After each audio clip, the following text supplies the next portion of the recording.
Donnez grâce à Dieu dans tout, dans toutes circonstances, car c'est la volonté de Dieu pour ceux qui sont en Christ Jésus. Combien d'entre vous prient? Qui voudrait recevoir une réponse à sa prière? D'accord. Eh bien, je vous parlerai un peu de comment les paroles que nous disons quand nous ne prions pas. Allez, vous me comprenez? Comment les paroles que nous disons quand nous ne prions pas affectent nos prières. J'ai une petite phrase que j'utilisais pendant les 2 dernières années, appelée « Priez et dites ». Ne priez pas pour que votre enfant soit sauvé pour raconter après comment vous avez peur qu'il reste accroché à la drogue et qu'il aille en prison. Priez et dites. Priez et dites. Ésaïe 58, verset 9.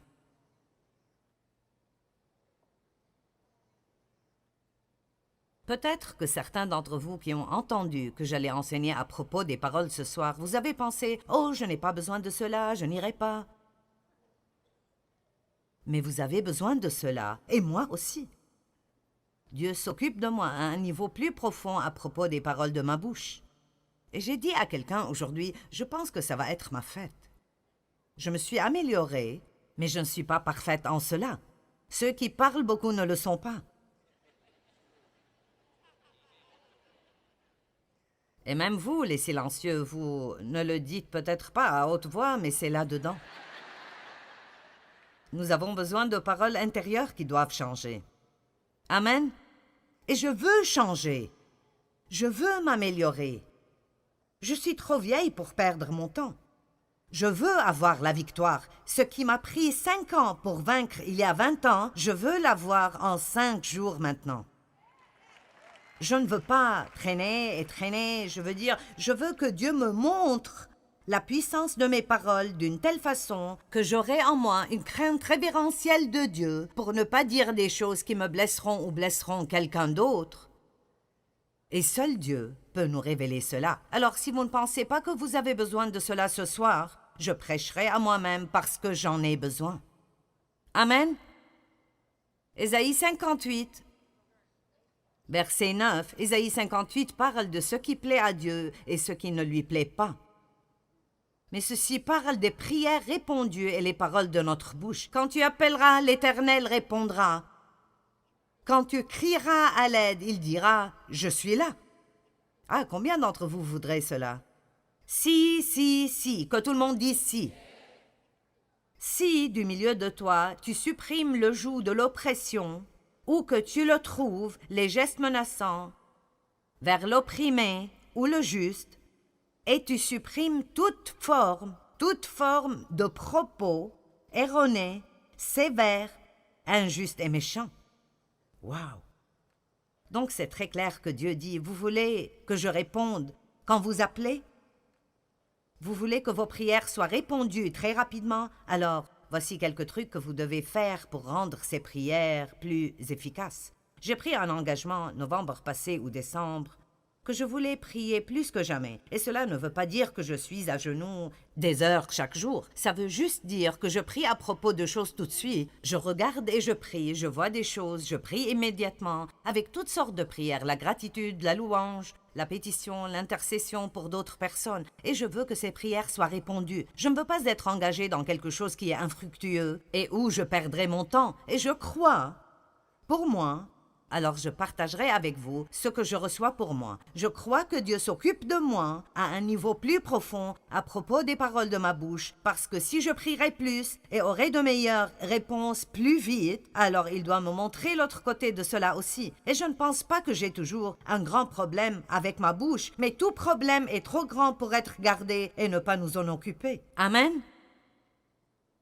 Alors, nous allons parler ce soir de choses qui se rapportent à votre bouche et de choses qui n'ont rien à voir avec votre bouche. Nous allons commencer par ce que nous ne devons pas faire. La première chose à demander est que Dieu nous rende conscients de chaque fois où nous le faisons. Et c'est là que nous devons commencer. Dieu, chaque fois que je fais ces choses, rends-moi conscient de cela. Et si tu me rends conscient et tu m'aides, j'arrêterai. Nous avons besoin de l'aide de Dieu Mais sûrement, s'il nous rend conscients et nous donne la grâce, nous voudrons sa volonté assez pour arrêter. La première est d'abandonner les grognements, les râlements, les critiques et les plaintes.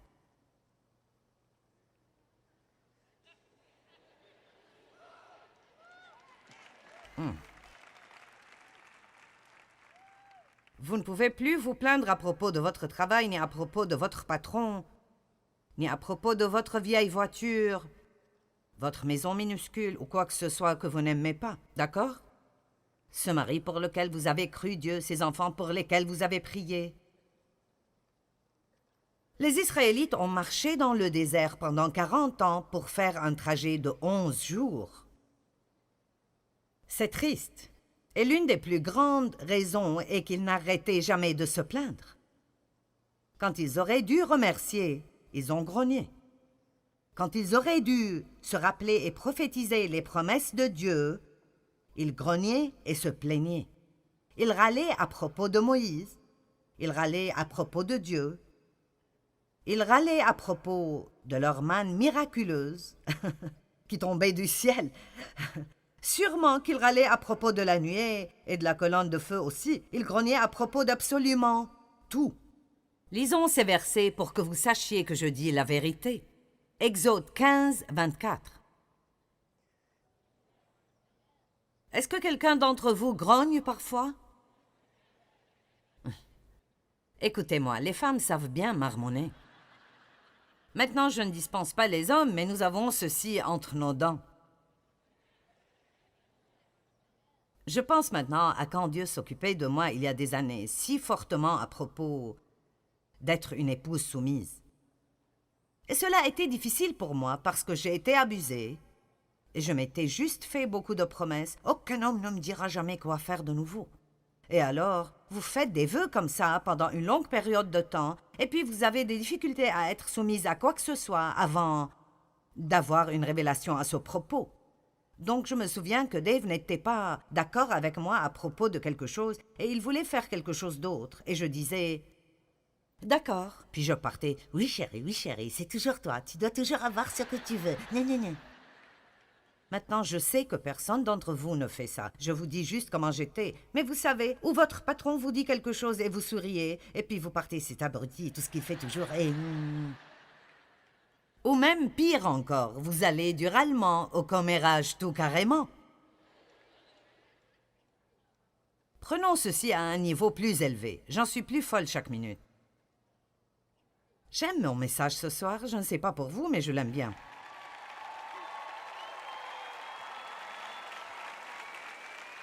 D'accord. Exode chapitre 15, verset 24.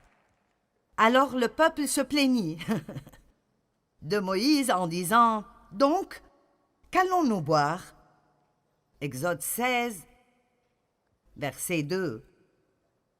Et toute l'assemblée des Israélites se plaignit de Moïse et d'Aaron dans le désert.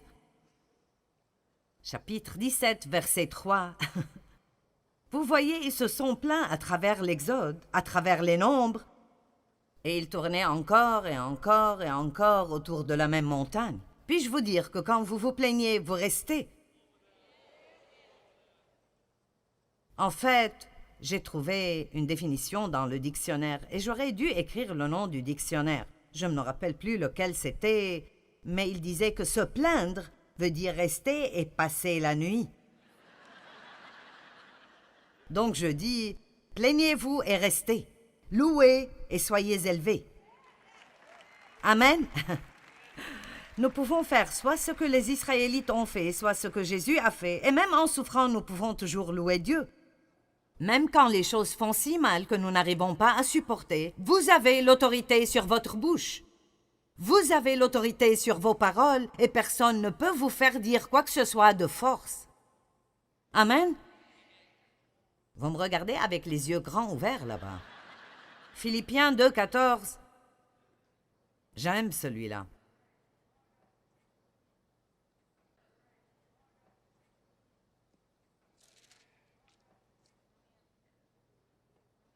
C'est drôle, parfois je vous dirais juste, ouvrez à Philippiens 2, 14 et lisez-le en silence.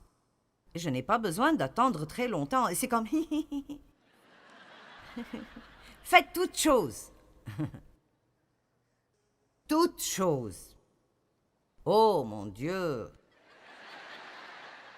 Je ne peux pas me plaindre quand je nettoie la maison. Je ne peux pas me plaindre quand je conduis dans l'embouteillage. Je ne peux pas me plaindre à propos des prix élevés. Je ne peux pas me plaindre à propos du gouvernement.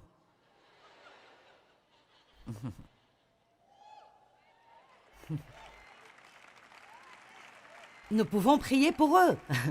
Nous pouvons dire la vérité, mais juste marmonner. Faites toutes choses. Maintenant, je ne sais pas pour vous, mais je ne pense pas que j'ai déjà pu le faire pendant une journée entière. Eh, je suis honnête. Peut-être pas la plainte tout carrément, mais le marmonnement, c'est... Nous parlons d'un tout autre niveau maintenant. J'ai si froid et j'ai si chaud. Je veux dire, certains d'entre vous ont marmonné à propos de la place que vous n'avez pas eue. Vous marmonnez à propos des lumières qui sont dans vos yeux, mais vous aimez le programme télé. Voudriez-vous le voir dans le noir?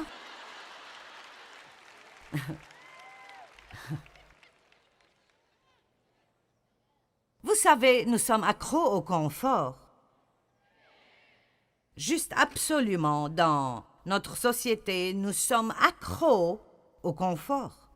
Je veux dire, je pourrais aller en Inde et les gens marcheraient pendant des jours, et je n'exagère pas, des jours, pour venir à une conférence. Ils s'assoiraient dans un champ en plein air. Ils s'assoiraient là, et je ne sais pas comment ils font cela, mais ils s'assoiraient toute la journée et n'iraient même pas à la salle de bain. Et je dis, je ne sais pas quel genre de vessie vous avez, mais j'ai besoin d'une pause.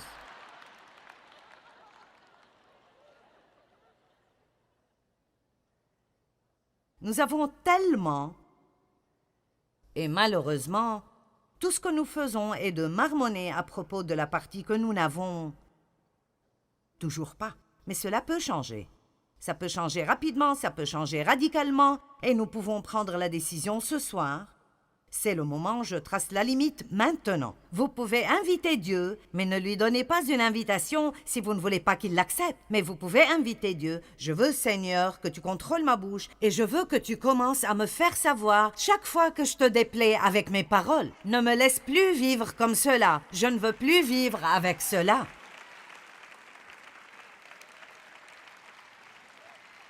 J'ai étudié ce sujet jusqu'à avoir des crampes au visage.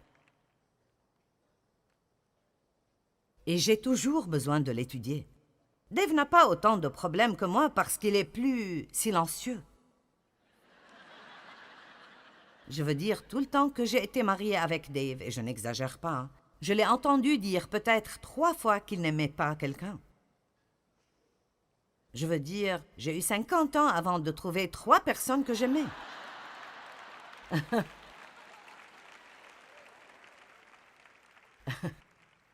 Eh bien, les opposés s'attirent. Mais combien d'entre vous sont heureux que j'ai eu à faire un long cheminement pour que vous puissiez... J'espère que vous êtes heureux de ne pas avoir une enseignante biblique parfaite. Philippiens 2,14 « Faites toutes choses sans vous plaindre et sans critiquer et sans discuter contre Dieu. » C'est là la chose qui m'a arrêtée. Contre Dieu. Je ne me plains pas contre Dieu. D'un côté, nous disons « Dieu, je crois que tu as le contrôle. » Mais je n'aime pas cela du tout. Dieu, je pense que tu as toute la sagesse, tu sais toutes choses et tu fais tout très bien, mais je hais ceci. Donc nous parlons des 2 côtés de notre bouche. Si nous croyons vraiment que Dieu a le contrôle et qu'il a un bon plan pour nos vies, et si nous croyons que toutes choses travaillent ensemble pour le bien de ceux qui aiment Dieu, combien d'entre vous savent que nous pouvons crier et acclamer dans l'Église?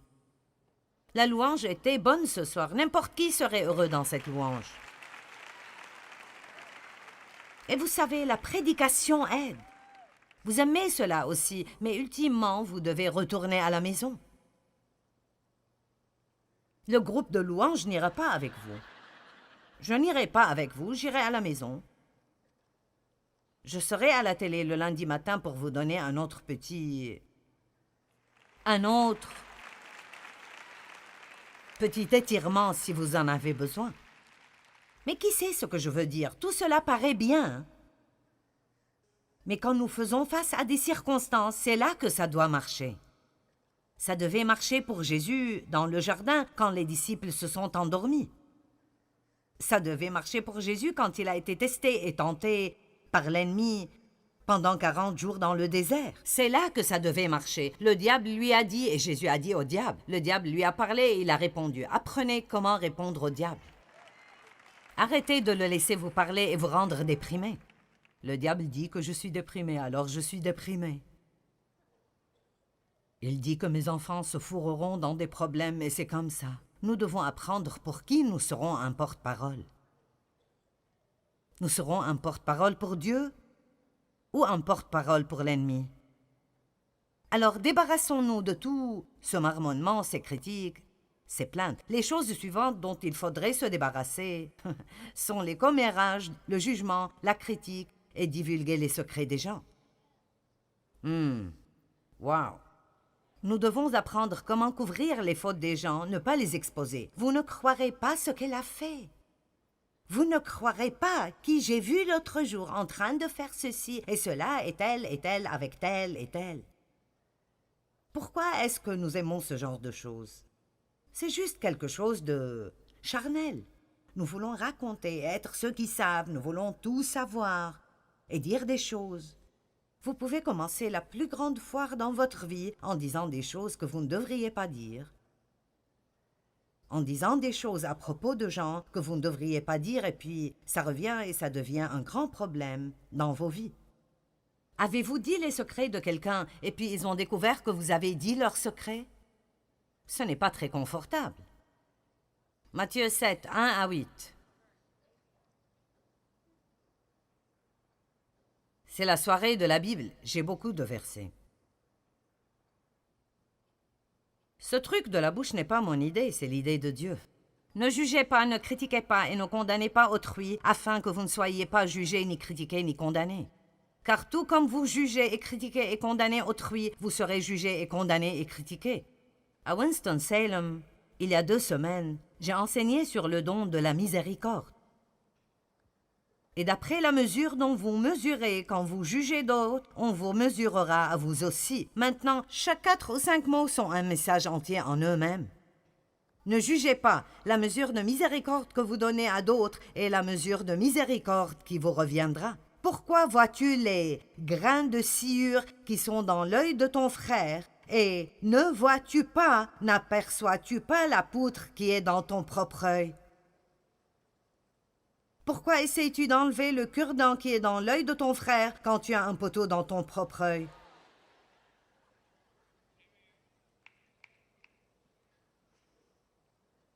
Jésus a dit que celui d'entre vous qui n'a jamais commis de péché lance la première pierre. La meilleure façon que je connaisse, la seule façon correcte dont nous devons juger quelqu'un d'autre. Maintenant, je ne parle pas de juger le péché. Nous devons savoir ce que le péché est. Et nous devons pouvoir juger ce péché, mais nous ne devons pas juger les pécheurs. Il y a une différence. Eh bien, je ne ferai jamais cela. Faites très attention. Je ferai très attention si j'étais vous. Je l'ai dit et j'ai dû ravaler mes mots aussi. Combien d'entre vous comprennent d'où je viens? Et je ne parle pas de s'occuper de choses d'une manière divine. Je ne parle pas de cligner les yeux au péché et regarder par-dessus les méfaits. Je ne parle pas de ça. Je parle de ce que je crois être une attitude haineuse envers les gens. Je crois que ce jugement dont il parle est une attitude envers les gens qui jugent. Comment peux-tu faire cela? Je ne peux pas croire que tu as fait cela. Nous savons ce qu'ils ont fait, mais seul Dieu sait pourquoi ils l'ont fait. Je peux vous le dire, il y a des gens qui sont si blessés que nous n'avons aucune idée de pourquoi ils font les choses qu'ils font. Mais la plupart des gens ne sont pas simplement méchants, qui se lèvent et essayent de faire des choses horribles. Il y a quelque chose qui est arrivé dans leur vie qui leur fait toujours mal, ou quelque chose qui arrive dans leur vie qui leur fait mal. Quelque part dans leur vie, il y a un déficit et ils font peut-être la mauvaise chose pour essayer de le combler, pour remplir un vide dans leur vie, pour remplir un grand vide dans leur vie, et ils choisissent les mauvaises choses pour essayer de le combler. Et s'il n'y avait pas la grâce de Dieu, je serais foutu. Amen. Donc nous pouvons dire, vous savez, eh bien, ce frère est dans l'adultère et c'est mauvais, je vais prier. Amen. Verset 5. Hypocrite. Retire d'abord la poutre de ton propre œil, et tu verras assez clair pour ôter la sciure de l'œil de ton frère. Gardez-vous de donner ce qui est sacré, ce qui est notre capacité d'aimer les gens, aux chiens, et ne jetez pas vos perles devant les porcs, je pense que c'est les esprits mauvais, de peur qu'ils piétinent vos perles et que les chiens se retournent contre vous pour vous déchirer. Donc nous ouvrons une porte pour l'ennemi dans nos vies quand nous ne marchons pas dans l'amour. Mais j'aime cela. Continuez à demander et vous recevrez.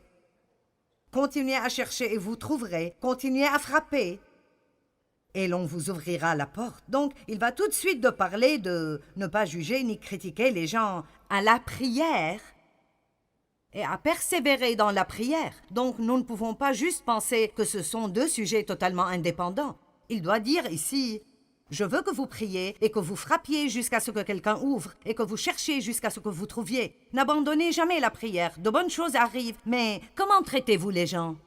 Faites attention à l'attitude que vous avez envers les gens. N'ayez pas un esprit critique, hypocrite, de jugement envers les gens. Montrez plus de miséricorde. Dieu peut répondre à nos prières beaucoup plus rapidement si nous montrons plus de miséricorde que de jugement et de critique. Amen. Il y a beaucoup de gens dans le monde qui sont perdus, ils se sentent invisibles, ils n'ont pas d'éducation concernant ce qui est bon ou mauvais, et ils ont besoin de prière beaucoup plus qu'ils ont besoin de critique et de jugement. Il y a beaucoup d'autres versets à propos de ne pas juger autrui, mais je vais passer. La chose numéro 3, à ne pas faire avec votre bouche. Ne donnez pas votre opinion quand on ne vous la demande pas. J'ai fait cela en venant ici ce soir. Et si je vous donnais un verset qui dit « Mêlez-vous de vos affaires »,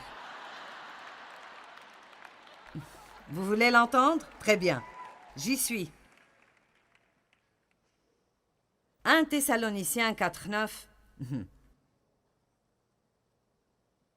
Mais concernant l'amour fraternel, pour tous les chrétiens, vous n'avez pas besoin d'instructions écrites car Dieu vous a lui-même appris à vous aimer mutuellement.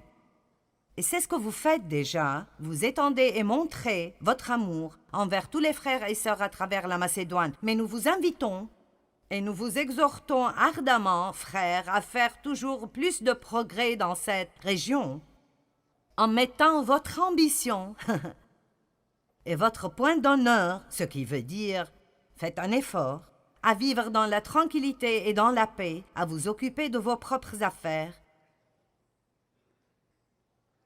et à gagner votre vie par votre propre travail.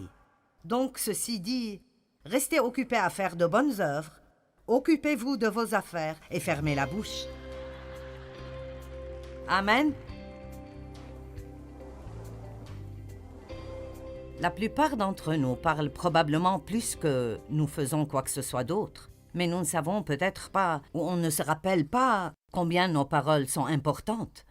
Nous pouvons dire des paroles de marmonnement et de plainte, et ça fera que tout le monde autour de nous se sente mal, et ça nous fera nous sentir mal, et ça ouvrira la porte pour que le diable travaille dans nos vies. Ou nous pouvons ouvrir nos bouches et être reconnaissants. Il y a tellement de choses pour lesquelles nous sommes reconnaissants, et je crois que cela libère la puissance de Dieu dans nos vies. Utilisez votre bouche pour quelque chose qui sera bien pour vous et pour tout le monde autour de vous.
bao năm tháng qua, nhưng trong trái tim không bao giờ xa.